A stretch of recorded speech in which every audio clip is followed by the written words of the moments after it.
우리 기독교는 기다림의 신앙을 가지고 있습니다. 구약 성경에서 이스라엘 백성들이 이집트의 노예 생활을 할 때 그 억압과 사슬에서 벗어나게 해 주옵소서 하늘에 탄원을 드리고 기다렸습니다.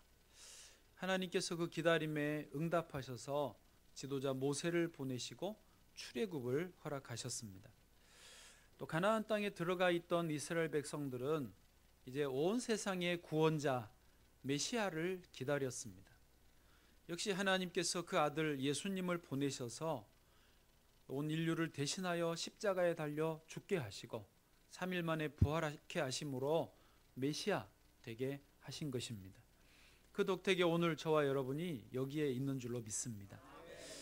이제 우리 그리스도인들은 또 다시 오실 주님, 재림의 주님을 기다리는 신앙으로 하루하루 신실하게, 진실하게, 거룩하게 살아가고 있습니다. 그렇게 대림절은요, 이 기다림의 신앙을 가지는 것입니다. 아기 예수님 탄생을 다시 기다리고 재림하실 주님을 기다리는 신앙인 것입니다. 그래서 교회 안에는 많은 절기들이 있습니다. 그런데 이 대림절이 모든 절기들의 출발점이에요. 월력으로는 12월이 올해 연말이 되지만 교회력으로는 지금이 출발이라는 것이죠. 무슨 말인지 이해하십니까? 이제 이 대림절에 예수님 오시길 기다리고 조금 있으면 12월 25일 성탄절이 됩니다. 그리고 그 뒤에는 이제 사순절 7주 동안을 지낸 다음에 고난주간 지나면 무슨 절? 부활주일이 오죠. 그 다음에는 성령 강림절이 옵니다. 그리고 7월 말에 맥추감사절, 11월 첫 주에 우리는 추수감사절까지 지내면 기독교 절기가 다 끝나요. 예수님 중심의 절기가 끝나고 또다시 12월 초에 대림절로 새 출발을 하는 이 사이클을 가지고 있습니다. 특별히 지금 시기는 대학 수능 시험도 이제 마쳤고 또 여러 면접과 수시 또 정시까지 결과를 진행하면서 기다리고 있는 분들이 많습니다. 교사 임용고시도 받고 기다리고 있습니다. 그 외에도 취업이나 또 사업하는 분들은 사업, 또 결혼 문제, 또 새 생명 아기를 기다리는 가정들도 있습니다. 특별히 다른 때보다는 지금 요 12월, 1월 이때가 중요한 일들을 기도하면서 기다리는 일들이 집중되어 있는 때인 것 같습니다. 저희도 기다리는 게 다 있지만 기다리는 것은요 쉽지 않습니다.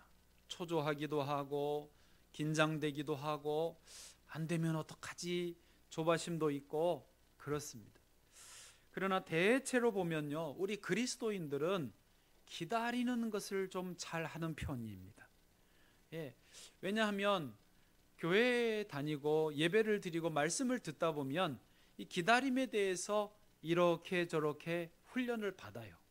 이렇게 저렇게 말씀을 배워요. 그래서 자기도 모르게 기다림에 대해서 준비가 되어지는 것이죠.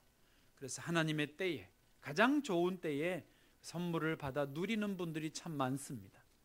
오늘 저와 여러분도 그 하나님의 때 잘 기다려서 주님 주신 복을 누리시기를 바랍니다. 자, 오늘 말씀에서도 그래서 제목이 기다림의 신앙입니다. 한번 같이 보실까요? 기다림의 신앙. 기다림의 신앙. 아멘. 자, 오늘 본문을 들어가 보겠습니다. 첫 절 36절 같이 읽어보시죠. 시작. 그러나 그날과 그때는 아무도 모르나니 하늘의 천사들도 아들도 모르고 오직 아버지만 아시느니라. 아멘. 그래서요 첫 번째 소주제는 뭐냐면 모든 일에는 하나님의 때가 있음을 이해해야 한다 말씀입니다. 모든 일, 범사에 하나님의 때가 있다. 이것을 이해하는 것만으로도, 인정하는 것만으로도 상당한 것을 배우는 것입니다. 어떤 분들은요 인생을 살아가면서 나는 참 타이밍이 안 맞아 하는 분들이 있어요. 자금을 좀 끌어모아 가지고 가게를 하나 차렸어요. 어렵게. 그런데 얼마 안 돼 가지고 9시 뉴스에 그 사업에 문제가 있다라는 식으로 뉴스 보도가 나가면 얼마 장사도 못 해보고 가게 문을 손해보고 닫는 분들이 있습니다. 타이밍이 안 맞죠. 어떤 분은 물건을 사려고 하는데, 집을 사려고 하는데 가격이 올라 있는 거예요. 또 겨우 어렵게 샀는데 가격이 떨어지는 거예요. 그런 분들을 자칭 마이너스 똥손이라고 하더라고요. 자칭 마이너스 똥손이래요, 자기가. 우리가 살아가면서 내가 내 인생의 중요한 일들을 내가 결정하고 산 줄로 생각하지만 그것은 착각입니다. 실제로는요, 근본적인 것일수록, 중요한 일일수록, 또 우리에게 좋고 유익한 일일수록 그 일의 결정은 하나님의 손에 있다는 것을 알아야 합니다. 그렇기 때문에 우리는 그 하나님의 때가 언제일까에 신경을 써야 하는 것이죠. 지금 내 주변의 상황은 어떻지? 지금은 어느 타이밍이지? 앞으로 어떤 일이 우리에게 다가오고 있지? 이런 데 관심을 가져야 한다는 말입니다. 어떤 분은 되물으실 거예요. 아유, 목사님, 그렇게 앞날을 어떻게 알 수 있습니까? 내일도 모르는데요. 그게 가능합니까? 되물으실 거예요. 그러나 여러분, 모든 일에는요, 전조현상이라는 게 있어요. 뭐라고요? 전조현상. 예수님도 그걸 말씀하셨어요. 같은 본문이 있는 마태복음 24장 앞에 32절에 이렇게 말씀하셨어요. 무화과 나무의 비유를 배우라. 그 가지가 연하여지고 잎사귀를 내면 뭐가 가까운다? 여름이 가까운 줄을 아나니 말씀하셨어요. 이런 거를 전조현상이라고 하죠. 그래서요, 완벽하진 않아도 어느 정도는 예측할 수 있다라고 하는 것입니다. 제 동기 목사님 사모님이 암 수술을 하셨다고 해서 저희 동기 임원 몇 명이 위문차 방문을 했습니다. 사모님은 병원에 있고 저희는 이제 같이 따로 만났습니다. 사모님이 유방암 수술을 하신 거예요. 6번의 방사선 치료를 받아가지고 그 크기를 많이 줄이고 5분의 1로 줄이고 수술을 했어요. 그리고 우리가 만났는데 앞으로 다시 예방 차원에서 12번의 방사선 치료를 또 받아야 된다는 거예요. 굉장히 힘들어 하시더라고요, 목사님도. 근데 한 명이 질문을 했습니다. 아니, 목사님, 어떤 전조 현상 같은 것은 없었나요? 목사님 대답합니다. 작년에 이제 몰랐어요. 말을 안 하셔서 몰랐는데 사모님이 인제 와서 하는 말이 작년부터 괜히 느낌이 좀 안 좋았다라는 거예요. 괜히. 그리고 올해 좀 상반기 조금 늦게 지나면서는 통증이 있었다는 거예요. 그래서 병원 갔더니 7월에 갔는데 그게 이제 한 5cm 정도 크기가 됐다는 거죠. 그러면서 저희는 모르지만 그 분야를 잘 모르니까 목사님은 이제 경험을 해서 하는 말이 뭐냐면 통증을 느끼면 이미 그건 암이래. 암 환자가 된대. 통증을 느끼면 이미 이제 그거는 상당한 치료의 과정을 필요로 하는 거고, 바라기는 작년에 좀 느낌이 안 좋았을 때 좀 서둘러서 뭔가 검진을 하고 조치를 했다면 상당히 초기에 그게 좀 빨리 좀 간단하게 처리가 되지 않았을까라는 그런 아쉬움을 말하는 것을 들었습니다. 그래도 어쨌든 전조 증상이라는 게, 현상이라는 게 있다는 것이죠. 우리 전도서 3장 1절 2절 제가 한번 읽어드려 볼게요. 범사에 기한이 있고 천하 만사가 다 때가 있나니 날 때가 있고 죽을 때가 있으며 심을 때가 있고 심은 것을 뽑을 때가 있으며. 7절 8절은 여러분이 건너뛰어서요. 7절 8절 여러분이요. 시작.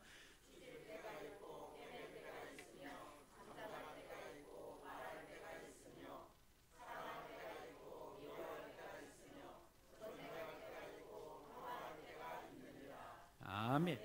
이렇게 인생의 모든 것에는 때가 있다라는 것을 알기만 해도, 그리고 그것 때문에 겸손한 자세로 때를 분별하기 힘쓰는 것만으로도 상당히 인생이 괜찮다는 것입니다. 그때를 분별할 줄 알게 된다면 비로소 사람이 철이 들었다. 지난주도 말했죠. 철든 인생이 되는 것입니다. 특별히 우리 교회는 어린 자녀들을 둔 부모님들 많이 나오는 편입니다. 아이들이 어릴 때에는요, 스마트폰을 오래도록 쥐어주는 것은 절대로 그때에 맞지 않다라는 것을 말씀을 드립니다. 실리콘밸리 이 스마트폰을 만들고 구글 인터넷을 만들어서 큰 돈을 벌어 먹고 사는 실리콘밸리의 사람들은요, 자기 자녀들에게는 중3 때까지 스마트폰을 절대 주지 않는다는 것입니다. 구글을 만드는 사람들이 거기 있으면서도 중3 때까지는 구글에서 검색을 하지 못하도록 금지하고 있다는 사실입니다. 제가 이 내용을 우리 교회 젊은 부모님들에게 말을 하면 얼굴 표정이 굉장히 곤란하게 일그러지는 모습을 봅니다. 목사님, 알기는 아는데요, 그게 어렵습니다. 거의 불가능에 가깝습니다. 애들 초등학교만 가도 폰 없으면 왕따 됩니다 하세요. 물론 저도 어렵다는 것은 이해합니다. 그러나 그럼에도 불구하고 확실한 것은 자녀들이 어릴 때일수록 스마트폰을 오래 쥐어주고 오래 스마트폰에 푹 빠져 살게 내버려 두는 것은 분명 때가 아닌 것은 아닌 것입니다. 솔직히 아이에게 폰을 주는 것은요, 쉬운 선택이죠. 주지 않는 것은요, 어려운 선택인 것이 맞습니다. 그러나 어려운 것이 좋은 것입니다. 좁은 문이 생명을 살리는 문입니다. 쉬운 것, 넓은 문, 많은 사람들이 가는 그 길은요, 생명의 길이 아닌 것입니다. 그래서 그것은요, 부모의 결단과 의지가 필요로 합니다. 정말로 아이의 생명을 살리기 원한다면, 아이의 미래가 밝은 미래가 되기를 원하신다면 어떤 희생, 어떤 대가를 치르고서라도 그 때에 맞는 것을 하게 해줘야 된다는 것입니다. 아이들이 어릴 때 그 때에 맞는 일이 뭘까요? 제가 볼 때는요, 아이들과 함께 하나님 앞에 예배를 드리는 것입니다. 아이들과 함께 성경을 같이 읽는 것입니다. 어른인 나는 TV를 봐도 놀아도 스마트폰을 좀 봐도 괜찮으면 어른이니까요. 그러나 아이의 때에 초점을 맞춘다면 이 아이가 지금 이때 뭘 해야 되는가를 생각하고 함께 예배드리고 말씀 보고 찬송하고 기도하는 시간이 필요합니다. 할 수 있으면 어린이 도서관에 가십시오. 애와 함께 책을 몇 권이라도 소리내서 읽어주는 거예요. 놀이터에 가서 같이 스킨십하고 놀아주는 거예요. 함께 즐겁게 맛있는 음식도 먹는, 그렇게 같이 교제하는 시간들이 필요한 게 어릴 때라는 것입니다. 그렇지 않으면요, 자녀들이 성장한 다음에 애들과 놀아보려고 해보십시오. 아빠 나 바빠요. 나 지금 놀 때가 아니에요. 그러고는 같이 안 놀아줍니다. 때는 늦으리.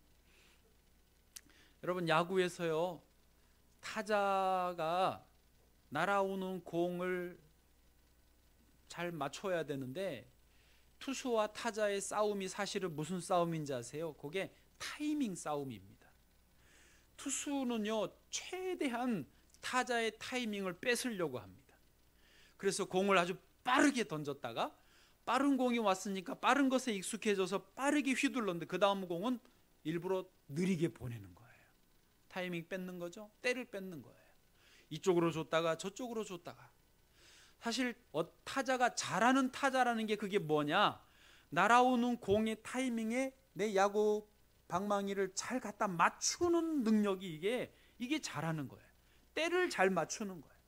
그래서 날아오는 공의 속도와 방향을 잘 보고 이것을 그 타이밍에 맞춰서 탁 하면요, 그냥 나는 이렇게 허리 운동만 했을 뿐인데 이게 톡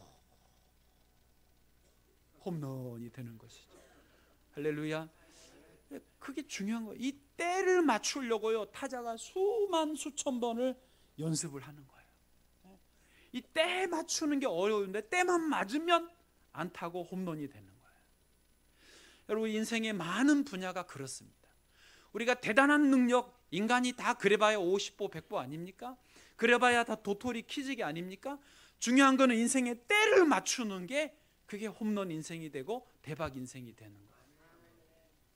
이 말을 이해하시기를 바랍니다. 낄끼 빠빠라는 말 들어보셨어요? 제가 계속 여쭤보는데 심장노님 들어보셨어요? 못 들어보셨죠? 젊은 애들이 쓰는 용어라서 그렇습니다. 오늘 세 분 1, 2, 3부 다 여쭤봤는데 다 못 들어보셨어요. 낄끼 빠빠가 뭐냐면 낄 때 끼고 빠질 때 빠지는 말이에요. 예. 근데 이걸 반대로 하시면 큰일 납니다. 낄빠 빠끼 맞나요 지금? 예, 낄빠 빠끼. 낄 때 빠지고 돈 내야 될 때 빠지고 힘든 일 할 때 빠지면 안 됩니다. 빠질 때 끼요. 밥 먹을 때 끼고, 예? 맛있는 거 상 받을 때 끼면요 안 됩니다. 그러면 꼰대 소리를 듣습니다. 예, 낄끼 빠빠를 잘해야 돼. 그것도 낄 때 끼고 빠질 때 빠지는 때를 맞춰야 된다는 그런 말이더라고요. 저도 배우고 있습니다. 여러분 때를 아는 저와 여러분 되기를 축복합니다. 왜 이렇게 좋아하세요? 두 번째 그러면 때를 기다리면서 우리는 준비도 필요하다는 것을 알아야 됩니다. 때를 기다리면서 준비가 필요하다입니다. 오늘 본문 40절 한번 같이 읽어보실까요? 40절입니다. 같이요. 시작. 그때 두 사람이 밭에 있음에 한 사람은 데려가고 한 사람은 버려둠을 당할 것이요. 아멘. 자, 두 사람이 같이 밭에서 일을 하고 있었어요. 그런데 마지막 날이 됐을 때 한 사람이 쫙 휴거, 데려감을 당하면서 영원한 나라의 천국에 들어갔어요. 근데 한 사람은 그냥 버려둠을 당했다라는 거예요. 이게 뭐지? 예. 또 그 다음 41절도 같은 말인데요. 시작. 두 여자가 맷돌질을 하고 있음에 한 사람은 데려가고 한 사람은 버려둠을 당할 것이니라. 아멘. 두 여자분이 맷돌질을 해요. 한 분이 돌리고 한 분이 곡물을 넣었던지, 아니면 둘 다 무거우니까 손잡이를 잡고 같이 돌리든지 맷돌질을 이렇게 하는데, 그 날이 됐을 때 한 여자분은 올라갔어요. 영원한 천국에 갔는데 한 사람은 거기에 버려둠을 당하였다. 이게 뭐냐 이거예요.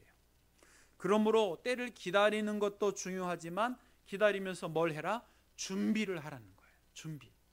44절요. 44절 시작. 이러므로 너희도 준비하고 있으라. 생각하지 않은 때에 인자가 오리라. 아멘. 저를 보실까요? 여러분 때는요, 때가 되면 옵니다. 우리가 그때를 앞당길 수도 없고 늦출 수도 없습니다. 하나님의 결정 사안입니다. 그러나 우리는 그 때를 기다리면서 준비를 해야 된다는 것이죠. 그것은 우리의 책임이고 우리의 몫입니다. 만일 아무런 준비가 되어 있지 않다면 그 때가 되어도 소용이 없습니다. 오히려 낭패를 당하게 됩니다. 열 처녀가 똑같이 신랑이 오시는 것을 기다렸는데 지혜로운 다섯 처녀는 어떻게 해요? 혼인잔치에 들어갔잖아요. 잔치에 참여했어요. 그러나 미련한 다섯 처녀는 못 들어갑니다. 문 밖에 서서 우리도 들어가게 해주세요 라고 노크를 하지만 못 들어와 거절당하고 문 밖에서 슬피 울며 이를 갈았다는 것입니다. 그러면 때를 기다릴 때에 무엇을 우리가 준비해야 될까요? 준비하라고 그러는데 뭘 준비해야 되느냐 이거죠. 좀 넓게 표현해서요, 준비라는 것은 그 때가 되었을 때 그 일을 감당할 능력, 역량을 갖추어 가라는 것입니다. 토스카니니라고 하는 분이 있습니다. 20세기의 최고의 지휘자 중에 한 분인데요, 이분이 원래는 지휘가 전공이 아니고 첼로가 전공입니다. 일찍부터 첼로를 연습하고 연주를 해서 오케스트라에 들어갔어요. 근데 눈이 아주 시력이 안 좋았어요. 그래서 지휘자님 잘 안 보이고 악보가 잘 안 보이니까 아예 악보를 통째로 외워요. 오케스트라 뮤지컬 가보면요, 그 밑에서 연주하는 게 뭐죠? 안 보이는 무대 아래에서 연주하잖아요. 그거 어두침침합니다. 그런 악보가 보이겠습니까? 그래서 토스카니니가 다 외워요. 악보를 다 외우고 또 기왕 외우는 거 다른 악기들의 악보도 같이 외웠어요. 그래야 자기가 실수 안 하니까. 그런데 어느 날 지휘자가 병원에 입원하면서 갑자기 못 오게 생겼어요. 급하게 임시 지휘자를 찾아야 되는데 악보를 외운 사람이 없는 거예요. 토스카니니밖에 없는 거예요.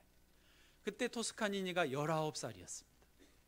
그래서 19살에 지휘를 한 거예요. 임시지휘자로. 물론 어설펐겠지만, 서툴렀겠지만 그래도 악보를 외웠으니까 전체를 무난하게 지휘를 해낸 거예요. 그러다가 정식 지휘자가 되고 유명한 세계적인 지휘자가 된 거예요. 여러분, 그날은요 갑자기 옵니다. 기회는요 도적같이 갑자기 오는 거예요.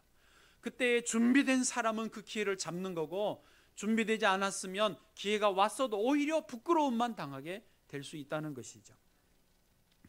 저는 우리 청년들이 알바를 하는 것을 보는데요, 알바를 하면서 딱 정해진 시간 동안만, 딱 자기가 해야 할 일들만, 그리고 그에 맞는 알바비를 딱 맞게 제대로 받는 것은 정당한 일이라고 생각을 합니다.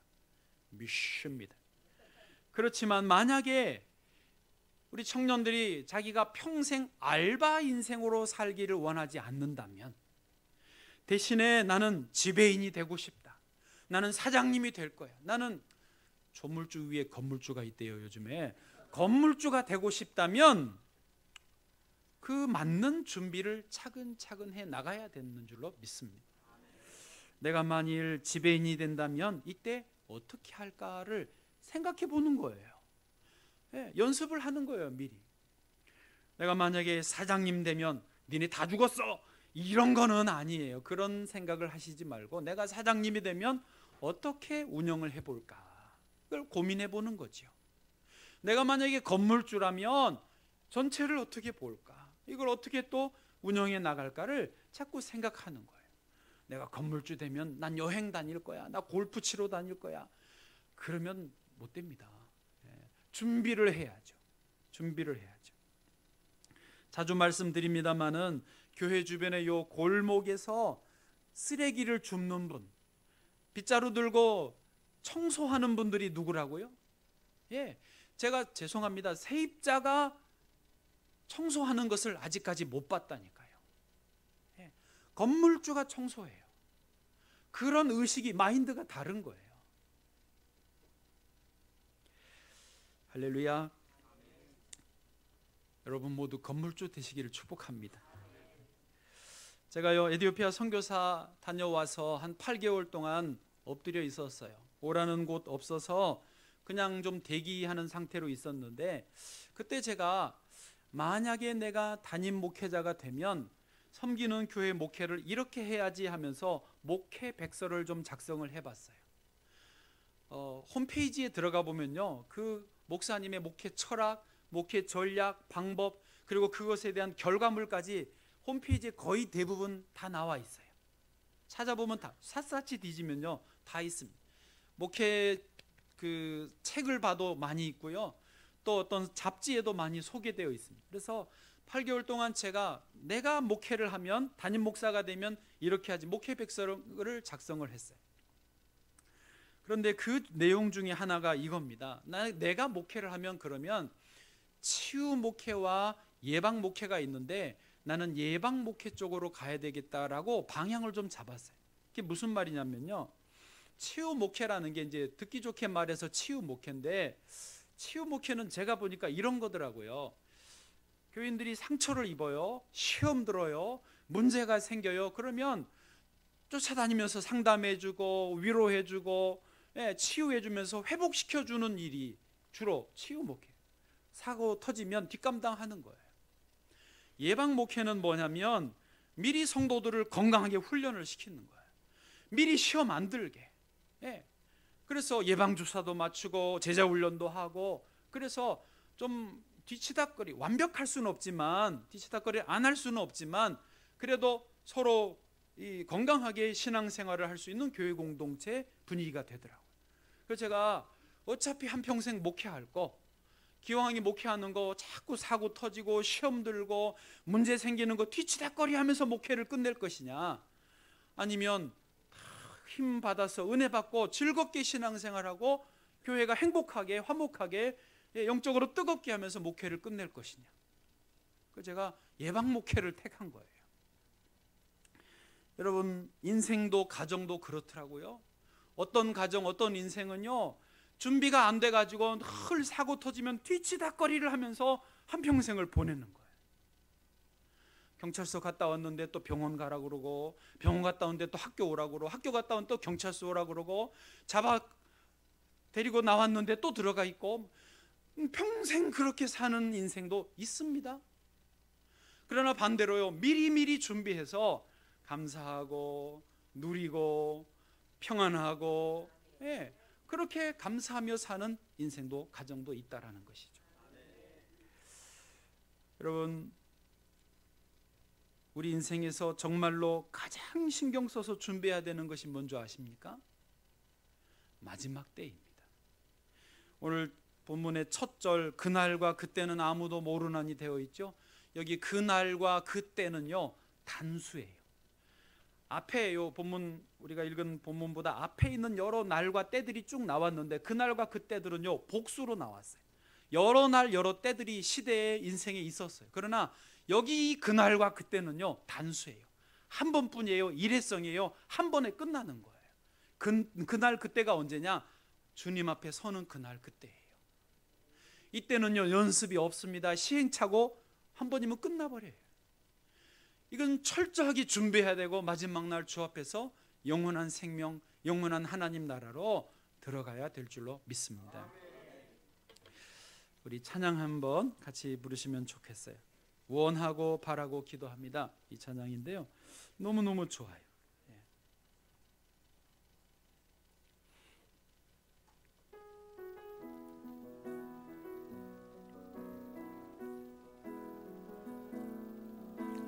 이 세상을 살아가는 동안에 나의 힘을 의지할 수 없으니 기도하고 낙심하지 말 것은 주께서 참 소망이 되심이라. 주의 길을 걸어가는 동안에 세상의 것 의지할 수 없으니 감사하고 낙심하지 말 것은 주께서 참 기쁨이 되심이라.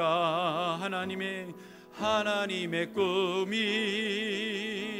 나의 비전이 되고, 예수님의 성품이 나의 인격이 되고, 성령님의 권능이 나의 능력이 되길 원하고 바라고 기도합니다. 하나님의 꿈이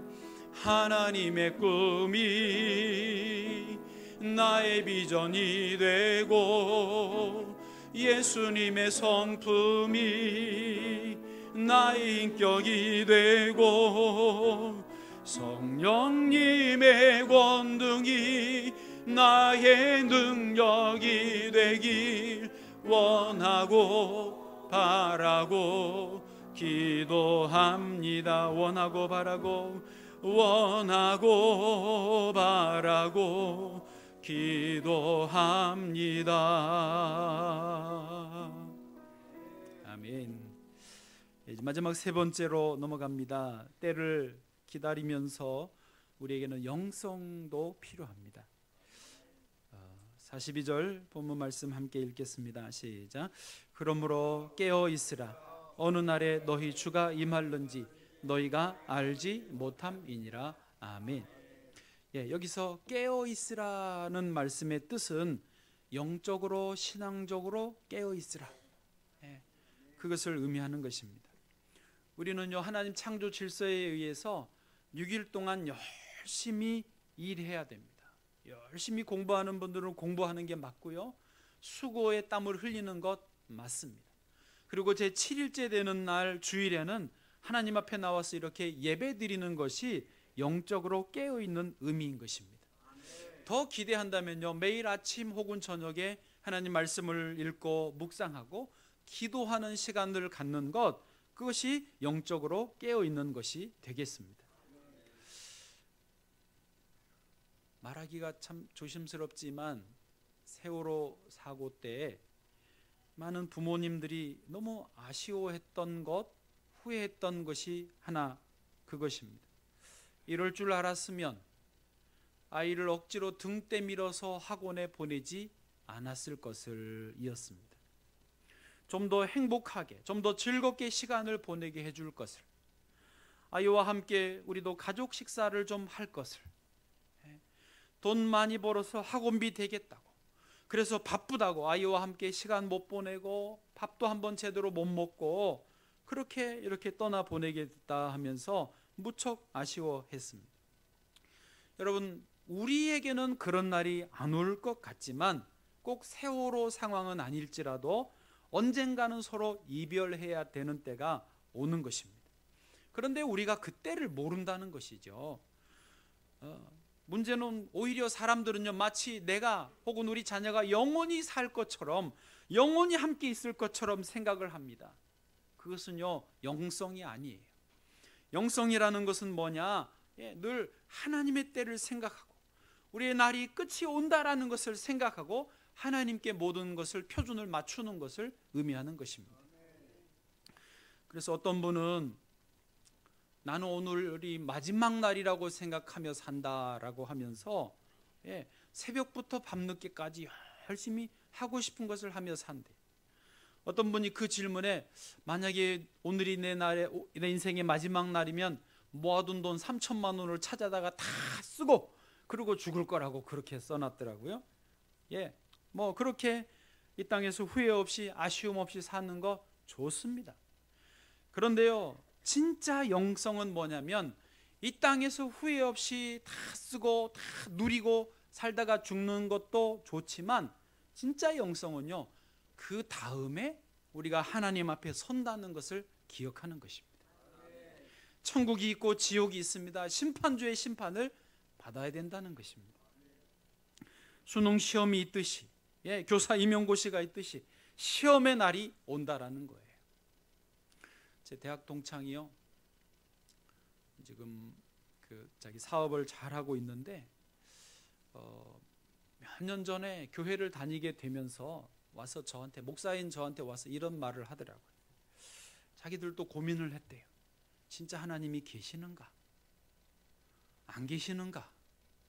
천국과 지옥이 진짜 있을까? 없을 수도 있지 않느냐? 이런 가능성들을 생각을 해봤대요. 그리고 이렇게 상당히 이제 괜찮은 친구예요. 이렇게 생각을 어떻게 정리를 했냐면, 만약에 하나님 없다, 천국 지옥 없다 그러고 막 살았다고 쳐요. 교회 안 다니고 신앙 안 가졌어요. 그런데 딱 죽었을 때 둘 중 하나 아닙니까? 하나님 계시고 천국이 있어. 그러면 어떻게 돼? 이것처럼 낭패가 없는 거예요. 큰일 나는 거예요. 근데 열심히 교회 다녔어요. 근데 딱 죽었는데 하나님 안 계시고 천국도 없어. 뭐 아쉽긴 하지만 그냥 그저 그럴 것 같더래. 그래서 자기들 생각에 그래, 교회 다니자. 그리고 뭐 죽어봐야 아는 거지만, 자기들 생각에, 그때 생각에 죽어봐야 아는 거지만 하나님이 안 계시면 할 수 없고 하나님이 계시면 대박이다. 그리고 지금 열심히 신앙생활을 하는 거예요. 할렐루야. 제 친구 영성이 있습니다. 유유상종이라고요. 성경은 분명히 말씀하십니다. 여호와를 경외하는 것이 지혜의 근본이다. 시편 90편 3절 있습니까? 시편 90편 3절. 같이 시작. 주께서 사람을 티끌로 돌아가게 하시고 말씀하시기를 너희 인생들은 돌아가라 하셨사오니. 아멘. 우리는 몰라요. 하나님이 말씀하신 너희 인생들은 티끌로 돌아가라. 시편 103편 15절. 인생은 그날이 풀과 같으며 그 영화가 들의 꽃과 같도다. 우리가 이제 장수해서 100세 시대가 되고요, 더 살면 120을 살지 몰라도 그래도 짧습니다. 그 다음은 뭐가 있느냐를 생각을 해야 된다는 것이죠. 그게 영성입니다. 이렇게 늘 하늘의 하나님을 생각하는 상태, 영혼에 잇대어 살아가는 상태가 영성이라는 것이죠. 총각 전도사 때 이런 기도를 드렸어요. 절박한 심정으로. 주님, 지금 다시 오시면 안 됩니다. 전 아직 결혼을 못했어요. 결혼하고 오세요. 결혼하고 1년 정도 뒤부터는 오셔도 괜찮아요. 진짜입니다. 제가 결혼하고 싶더라고요. 그렇게 5년 기도해서 결혼을 했어요. 근데 요즘도 가끔 그런 기도를 해요. 생각이 그렇게 돌아가요. 아주 상태가 안 좋을 때가 제가 가끔 있거든요. 지금 주님 오시면 안 될 것 같아. 주님 지금 오시지 마세요. 제가 빨리 좀 정신 차리겠습니다. 그럴 때가 있어요. 죄송하지만요, 그래도 제가 이렇게 주님이 다시 오신다라는 생각을 가지고 저를 돌아보면 괜찮은 거예요. 변명이 아니라 늘 하나님을 의식하는 자체가, 그러면서 자기를 늘 바로 세우고 회복하고 바르게 가려고 하는 게, 이게 괜찮은 거예요. 여러분, 세상에서 살면서 죄 지을 수 있지요. 어려움, 죄 가운데 빠질 수 있습니다. 그러나 주께로 돌아와서 주여 내가 죄인입니다, 또 죄 지었네요 하고 오는 거 괜찮은 거라고요. 이게 영성이에요. 영성. 기다리면서 이 영성이 있는 게 좋은 거죠. 완전히 빠져서 이 심령이 마비돼 가지고 의심하기 위해 의심하고 안 믿기 위해 안 믿고 반대하기 위해 반대하는 거, 그건 큰일 날 거죠. 어쨌든 이렇게 부족하고 한심함에도 불구하고 주님은 우리에게 때를 따라 돕는 은혜를 주시는 거예요. 우리의 때를 아시고, 주님이 더 잘 아시고 주여 하면 내가 다 안다 그러면서 때를 따라 도와주시는 거예요. 이거요, 우리는 그냥 잘 몰라도 휘두르는데 이 지가 와서 맞아. 하나님이 맞게 해주시는 거예요. 그래서 홈런이 되는 거죠. 그런 인생 되기를 축복합니다. 로마서 13장 13, 14절만 읽고 마치겠습니다. 함께 읽으시죠. 13절 시작. 낮에와 같이 단정히 행하고 방탕하거나 술 취하지 말며 음란하거나 호색하지 말며 다투거나 시기하지 말고. 14절. 오직 주 예수 그리스도로 옷 입고 정욕을 위하여 육신의 일을 도모하지 말라.